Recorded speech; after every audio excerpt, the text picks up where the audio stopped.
you think about a lightweight division, if you look at the top, the likes of Cerrone, Pettis, Asanios, they're all absolute killers. But where do you see yourself? Do you think a win over Lebu will potentially get you a top 15 fight next? No, in particular. I mean, some people were surprised that I got Lebu and it wasn't a sort of higher ranked fighter. But I'm just looking to keep fighting whoever the UFC put in front of me and keep winning, making sure I'm doing my job. But I mean, getting the win, going 3-0. I'll just look to see who they give me, but. Like you said, I think number 14 guy is Nate Diaz. That says it itself. So it's a really hard top 15. But I'd like to maybe take a step up in competition after this. Hopefully, get the win, get the stoppage, and then start getting on the UFC, sort of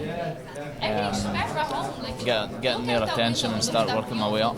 Cool. Thank you very much for your time. Stevie, great performance in Scotland, very active in terms of your UFC debut, in and out. Do you think, I said it to Robert, do you think fighting here is going to be similar to the Scottish atmosphere? Do you think it's not going to be an unfamiliar territory? It's not going to, like, someone over here for the first time may be caught by the Dublin atmosphere, the fans, but you experienced as good of an atmosphere in Scotland, so you don't really have to worry about it getting to you. Yeah, I mean, that atmosphere in Scotland is something I'll never ever forget for the rest of my life.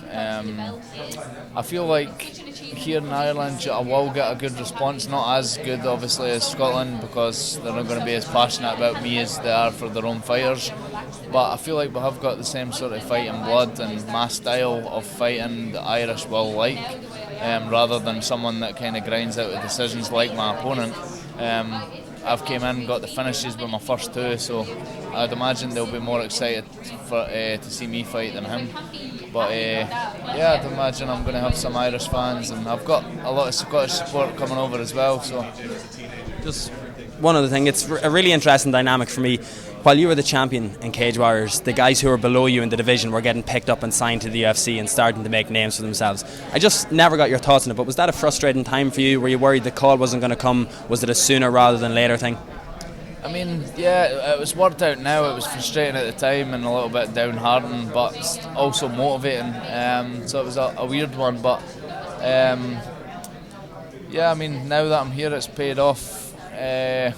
I feel like it's still kind of happening a little bit. I mean, I was Cage Warriors champion, two-time champion, I defended it and stuff, and I think it's just the way it worked out. I mean, Joe Duffy was one of the guys, but he's beat McGregor, obviously it makes sense, and for him to be signed and build him up and what have you. And then Redmond got the call, but he's featherweight, I can't make featherweight, so that was out with my control again. But now that I'm here, hopefully I start getting that recognition and people remember that,